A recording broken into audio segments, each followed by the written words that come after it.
Hello दोस्तों, कैसे हैं आप लोग। उम्मीद करता हूँ आप लोग अच्छे होंगे। दोस्तों, आज हम बात करने वाले हैं परशुराम जी के बारे में। आखिर परशुराम जी ने अपनी माता का सिर क्यों काट दिया था।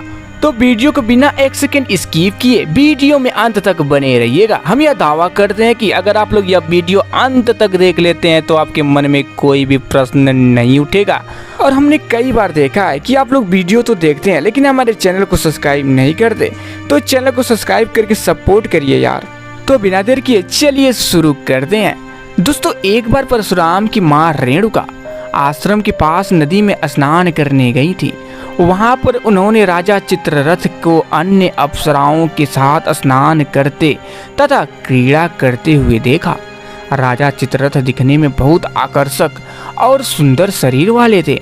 अन्य अप्सराओं के साथ उनकी क्रीड़ा को देखकर रेणुका का मन भी प्रफुल्लित हो उठा और वह उसे देखती रही। इसी कारण उन्हें स्नान करके वापस आश्रम में आने में देरी हो गई। जब रेणुका स्नान करके वापस आश्रम लौटी तो उनके हाव भाव बदले हुए थे और उनके मन में भी अभी भी वही दृश्य चल रहा था। चूंकि ऋषि जमदग्नि एक महान तपस्वी थे तो उन्होंने अपने तप के बल पर संपूर्ण बात का पता लगा लिया था कि रेणुका के मन में क्या चल रहा है।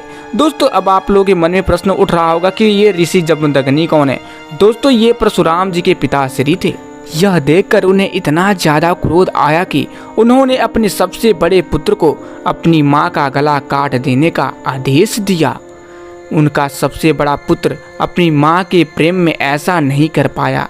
तब उन्होंने अपने दूसरे तथा तीसरे पुत्र को भी यही आदेश दिया, लेकिन वे भी ऐसा कर पाने में असक्षम थे। एक ओर मां की हत्या का पाप लगता तो दूसरी ओर पिता की आज्ञा की अवहेलना करने का पाप। यह एक धर्म संकट था, लेकिन उन्होंने माते हत्या करने से मना कर दिया। अपने पुत्रों के द्वारा स्वयं की ऐसी अवहेलना किए जाने पर ऋषि जमदग्नि को अत्यधिक क्रोध आ गया और उन्होंने अपने तीनों पुत्रों को श्राप दिया कि वे अपना विवेक, बुद्धि और सारा ज्ञान खो देंगे। इसके बाद ऋषि जमदग्नि ने अपने सबसे छोटे पुत्र परशुराम को अपनी मां रेणुका का मस्तक धड़ से अलग करने का आदेश दिया। पिता का आदेश मिलते ही परशुराम ने बिना देर किए एक पल में अपनी मां का सिर धड़ से अलग कर दिया। देखते ही देखते उनकी मां निष्प्राण हो गई और लहू की धारा फूट पड़ी। यह देखकर परशुराम के पिता जमदग्नि अत्यधिक प्रसन्न हुए और परशुराम को स्नेहपूर्वक कोई वरदान मांगने को कहा। परशुराम ने समझदारी से काम लेते हुए अपने पिता से 3 वर मांगे। पहले वर में उन्होंने अपनी मां को पुनः जीवित करने को कहा। दूसरे वर में उन्होंने मांगा कि उनकी मां को इस चीज की स्मृति न रहे और तीसरे वर में उन्होंने अपनी तीनों भाइयों का विवेक व बुद्धि मांग ली।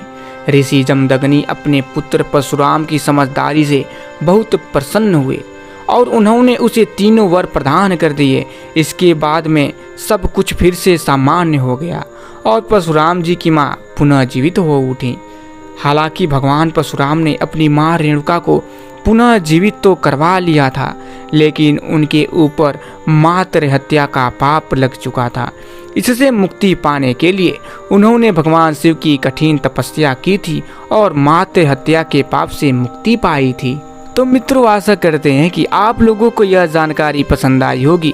दोस्तों, अगर आप लोगों को यह वीडियो थोड़ा सा भी पसंद आया हो तो वीडियो को दिल से एक लाइक और चैनल को सब्सक्राइब करना मत भूलिएगा और साथ ही कमेंट बॉक्स में हर हर महादेव जरूर लिख दीजिएगा, जिससे हमें पता चल सके कि आप लोग हमारे वीडियो अंत तक देखे हैं। तो दोस्तों, फिर मिलेंगे